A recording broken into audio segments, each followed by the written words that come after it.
یہ کہانی کسی فقیر کی نہیں، کسی کمزور انسان کی نہیں، بلکہ اس شخص کی ہے جس کے پاس دولت تھی، اختیار تھا، علم تھا، مگر ہدایت نہ تھی۔ یہ داستان ہے قارون کی، ایک ایسا نام جو قرآن میں آیا اور قیامت تک کے لیے عبرت بن گیا۔ یہ کہانی ہمیں بتاتی ہے کہ دولت اگر شکر کے ساتھ نہ ہو تو وہ نعمت نہیں، آزمائش بن جاتی ہے، اور جب انسان خود کو سب کچھ سمجھنے لگے تو زمین بھی اسے برداشت نہیں کرتی۔ یہ کہانی کسی فقیر کی نہیں، کسی کمزور انسان کی نہیں، بلکہ اس شخص کی ہے جس کے پاس دولت تھی، اختیار تھا، علم تھا، مگر ہدایت نہ تھی۔ یہ وہ زمانہ تھا جب بنی اسرائیل مصر سے نکل چکے تھے، فرعون غرق ہو چکا تھا اور حضرت موسیٰ اللہ کے حکم سے قوم کی رہنمائی کر رہے تھے۔ صحرا کی سختی تھی، آزمائشیں تھیں، مگر ساتھ ہی اللہ کی خاص مدد بھی۔ اسی قوم میں ایک شخص تھا قارون، وہ بنی اسرائیل ہی میں سے تھا۔ نسل، قوم، زبان سب ایک تھے، مگر دل الگ ہو چکا تھا۔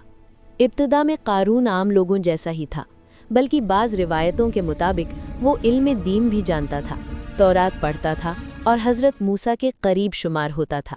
مگر پھر دولت آئی، اور دولت نے اس کے دل کا قبلہ بدل دیا۔ قارون کو ایسی دولت دی گئی جس کی مثال کم ملتی ہے۔ اس کے خزانے اتنے زیادہ تھے کہ ان کی چابیاں مضبوط آدمیوں کے ایک گروہ کے لیے بھی بھاری ہو جاتی تھیں۔ سونے کے صندوق، چاندی کے ڈھیر، جواہرات، قیمتی کپڑے، عالی شان محلات۔ وہ جہاں جاتا زمین اس کے قدموں کے نیچے چمکتی محسوس ہوتی۔ لوگ اسے دیکھ کر کہتے، یہ واقعی خوش نصیب ہے، کاش ہمیں بھی ایسا نصیب مل جائے۔ مگر اہل علم خاموش رہتے، ان کے دل جانتے تھے کہ یہ چمک عارضی ہے۔ جب دولت دل میں گھر کر جائے تو شکر نکل جاتا ہے اور غرور داخل ہو جاتا ہے۔ قارون نے کہنا شروع کر دیا، یہ سب مجھے میرے علم کی وجہ سے ملا ہے، میری عقل، میری محنت، میری سمجھداری۔ اس نے اللہ کا نام لینا چھوڑ دیا، اس نے نعمت کو اپنا کمال سمجھ لیا۔ یہی وہ لمحہ تھا جہاں سے اس کا زوال شروع ہوا، حالانکہ وہ بظاہر عروج پر تھا۔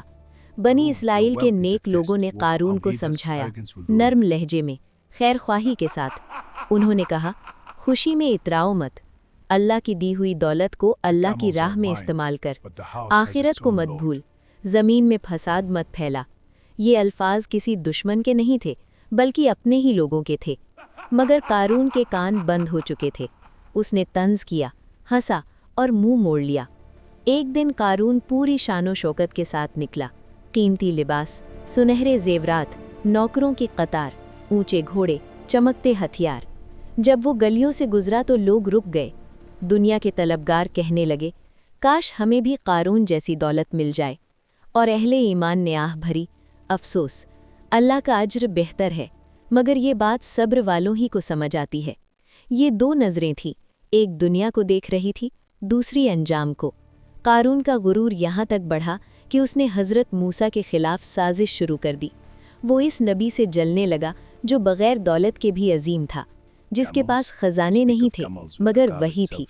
قارون نے الزام لگوائے، باتیں پھیلائیں اور خود کو قوم میں بڑا ثابت کرنے کی کوشش کی، مگر وہ بھول گیا تھا کہ نبی سے ٹکرانے والا دراصل اللہ سے ٹکراتا ہے۔ پھر وہ دن آیا جس کا تصور بھی کسی نے نہ کیا تھا۔ قارون اپنے محل کے سامنے کھڑا تھا، غرور سے بھرا، مطمئن، بے خوف۔ زمین اس کے قدموں کے نیچے تھی، یا شاید انتظار میں۔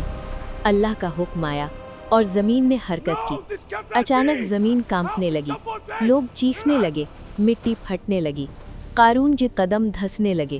وہ حیران ہوا، وہ گھبرایا، وہ چیخا۔ اس کے نوکر، اس کے محافظ، اس کی دولت، سب اس کے ساتھ زمین میں اترنے لگے۔ محلات، خزانے، سونا، چاندی، سب کچھ۔ وہ ہاتھ پھیلاتا رہا، مگر کوئی مدد کو نہ آیا، نہ اس کا علم، نہ اس کی دولت، نہ اس کے دوست۔ زمین نے اسے نگل لیا۔ جب سب کچھ ختم ہو گیا تو وہاں ایک خالی میدان تھا، نہ محل، نہ خزانہ، نہ غرور۔ اور لوگ جو کل رشک کر رہے تھے، آج کہہ رہے تھے، اگر اللہ ہم پر فضل نہ کرتا تو ہمیں بھی زمین میں دھسا دیتا۔ واقعی کافر کامیاب نہیں ہوتے۔ قارون کی کہانی صرف ایک شخص کی کہانی نہیں، یہ ہر دور کی کہانی ہے۔ یہ ہمیں سکھاتی ہے کہ دولت اگر شکر نہ لائے تو ہلاکت لاتی ہے۔ غرور سب سے پہلا زہر ہے۔